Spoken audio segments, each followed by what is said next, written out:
Hey class, happy Finance Friday. I've got a video lesson for you today, so I want you to follow along in your workbook and take notes on anything that you see highlighted in orange. You can pause the video at any time in case I went a little bit too fast or need to hear something again. So let's go ahead and get started. Follow along on page 51. Debit, credit. There are advantages and disadvantages to both methods of payment. You need to consider each carefully. A debit card allows for an immediate electronic transfer of money from a cardholder's bank savings or checking account. A debit card is essentially a paper check but doesn't require the processing time a check does. A cardholder must have the money in the bank to pay for the purchase. A credit card provides a pre-approved credit. A credit card allows a cardholder to buy goods and services now and pay for them later. Credit cards are not free money. Money charged to a credit card must be paid back, like any other type of loan, plus interest if the bill isn't paid on full each month. Credit, the ability to borrow money, can be a helpful tool when used responsibly. Credit offers many advantages: the freedom to carry small amounts of cash, the opportunity to establish a good credit history, and the ability to track expenditures. Credit also increases financial flexibility, allowing users to enjoy goods and services now and pay for them at a later date. Credit is basically a way for people to create money without there being money in the first place. If I have an analogy where you want to get a job, but you can't go there without having a bike. So maybe I give you a bike and you pay me back the money later on. Now you can get to your job, you can then pay me back after earning the money at your job, plus now you have a bike that you can use to get to your job and earn more money. It's a way of creating money when there wasn't some to begin with the faith that you'll pay back that money at some point. All right, let's go over some vocabulary, like banking partners and personal spending vocab. A bank is a for-profit institution that offers personal loans, mortgages, or other services. Interest is a fee received or paid for the use of money. Cash is money in the form of bills or coins. A check is a written order for a bank to pay money. A credit card is a card authorizing the holder to buy goods and services that can be paid for later. A debit card looks like a credit card but operates like cash. Money is immediately subtracted from the cardholder's bank account when a purchase is made.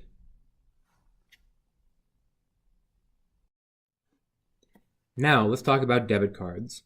There are distinct advantages and disadvantages to using a debit card. First, a debit card allows you to buy now and pay now. It operates a lot like cash or checks, but you don't have to carry the cash with you. There are no interest charges on a debit card because you're using your own money, not taking out a loan. You can withdraw cash at ATMs using a card's PIN, your personal identification number. There are no annual fees normally on a debit card, and federal law limits liability to $0 if the card is reported missing before somebody uses it. So, if you lose your debit card, make sure you contact your bank immediately and tell them that your card was either lost or stolen. Now for the disadvantages. There are sometimes monthly maintenance and overdraft fees on your debit card. ATM charges for out-of-network banks can happen too, so if you use your debit card on a bank or another ATM that's not within the network, you can get charged money for it. Debit cards are not a way to build your credit history because activity is not reported to a credit bureau. That means that you can't build your credit score if just by using a debit card alone. We'll talk more about that later on in this video. There's also a $500 liability fee if the card is reported missing more than 2 days after a loss or a theft, but less than 60 calendar days after a statement is sent. So, if you do lose your card, remember, call your bank immediately and let them know that it was either lost or stolen. They'll send you a new card. Now, let's talk about credit cards. There are distinct advantages and disadvantages to using a credit card.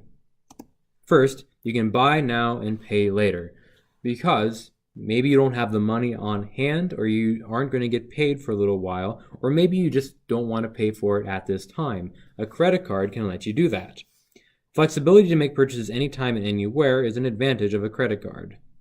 There's usually a grace period of about 25 days, and there's usually about a $50 liability if the card is stolen. So remember, if you lose your credit card, contact your bank immediately and they can cancel it, and then you won't have to worry about any illegal activity happening on your card. Now, some disadvantages. You must qualify. What that means is that you need to have a good enough credit history for somebody to want you to have a credit card with them. So make sure that you're spending wisely and that you have good credit, and we'll talk about that in just a little bit. Terms and fees may change over time, and you could get charged to use a credit card. Some high interest rates usually apply on unpaid balances. That means that the more you don't pay off your card, the more money you owe.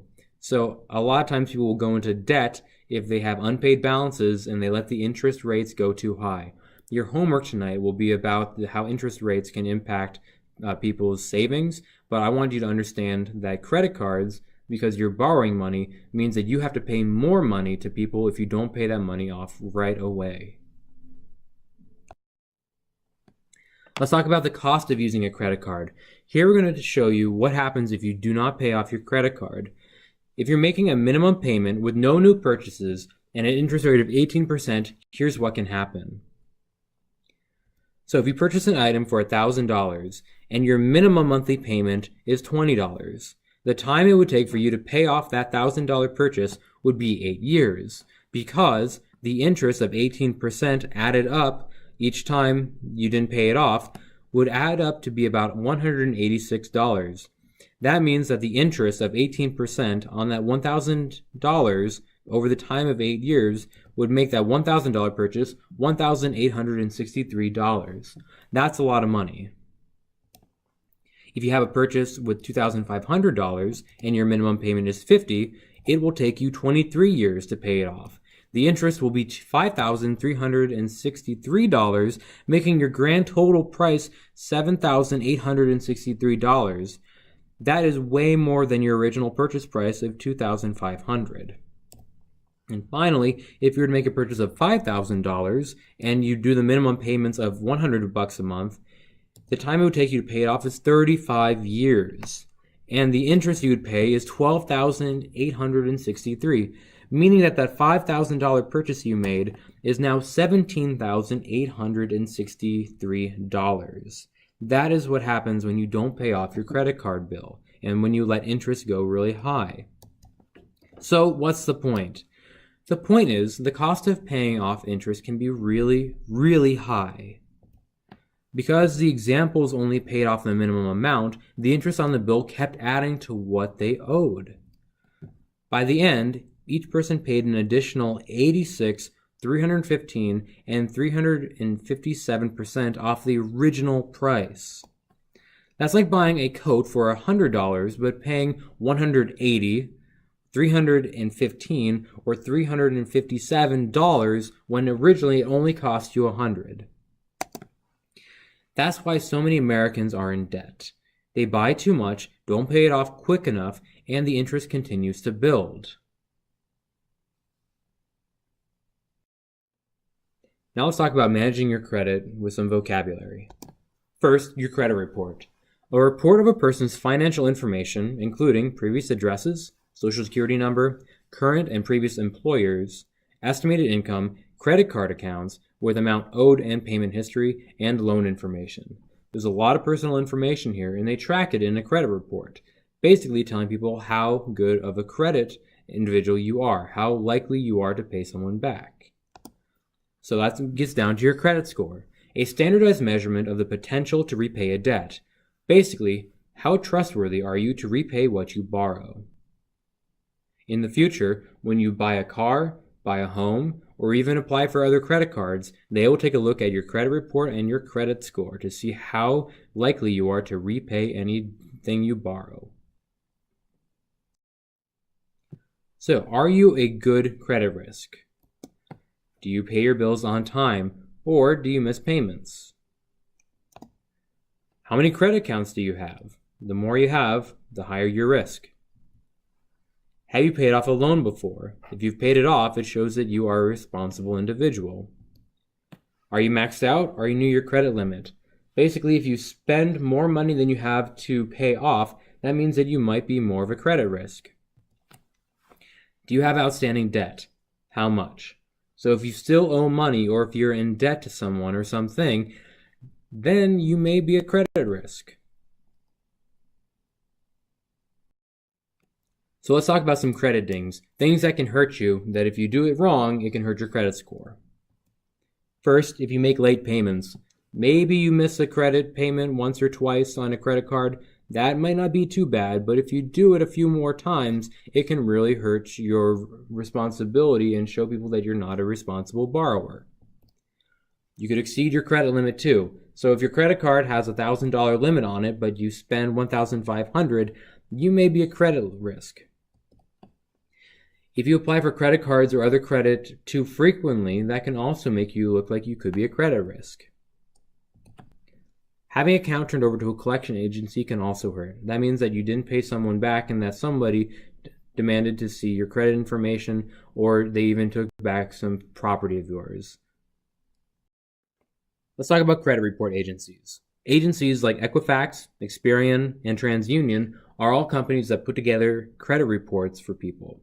They must provide consumers with a free copy of their credit report upon request once every 12 months by law.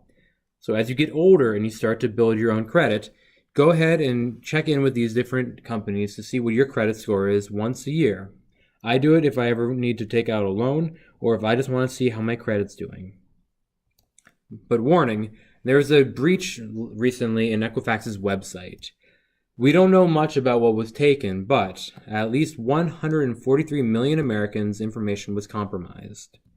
The breach happened in July, but we were told about it in September, making some people angry that Equifax kept it a secret. We don't know how much data was taken or whose information was taken, and it will impact millions of Americans for the rest of their lives.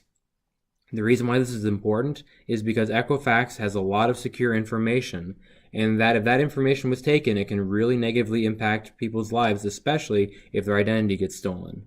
So, what I ask you and maybe your parents to do is check in to make sure that their information wasn't taken by Equifax. You can go to their website to figure out how they can check on the data breach. Okay, your FICO score.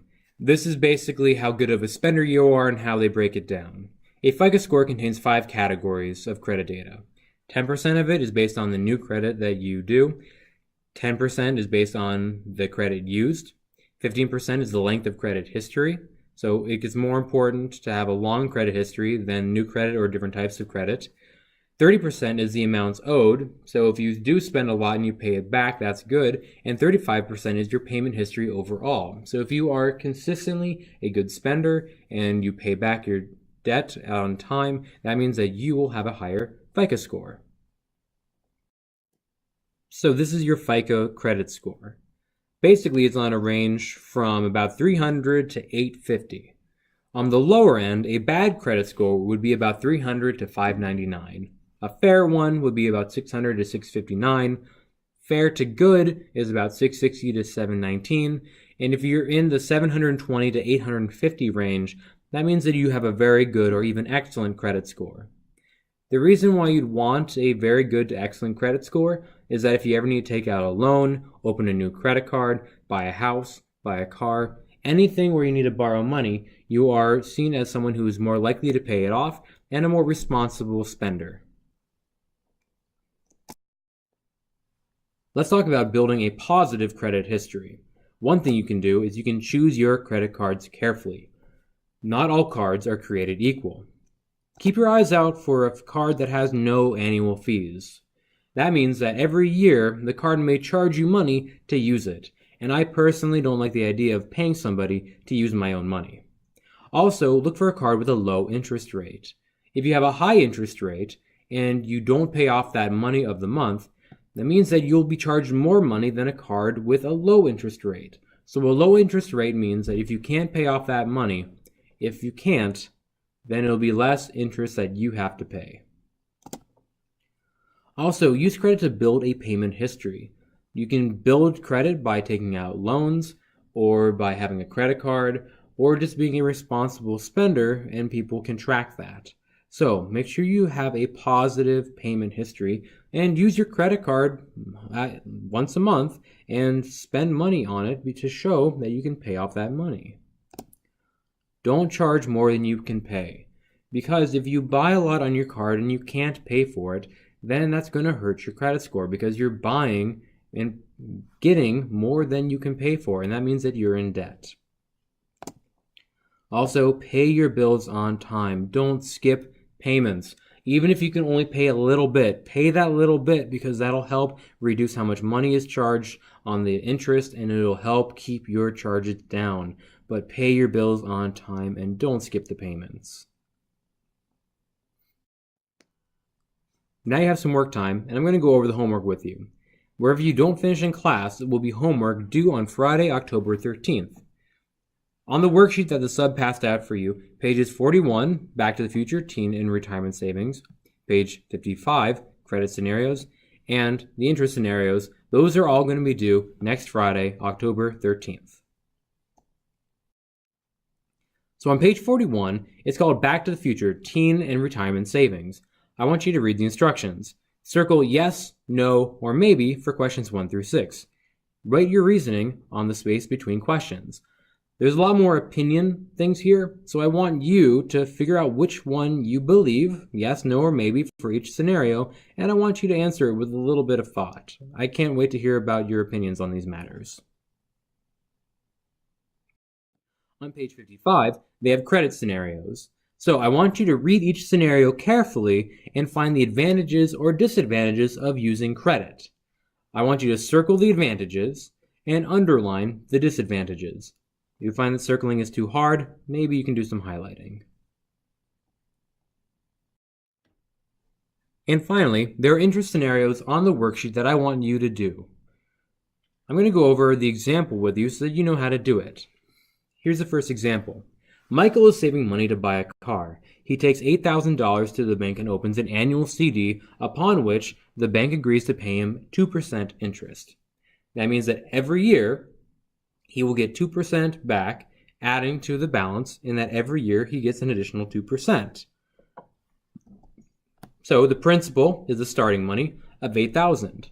The term is over a year, and the APR, the annual percentage rate, means that he will get 2% or 0.02 every year.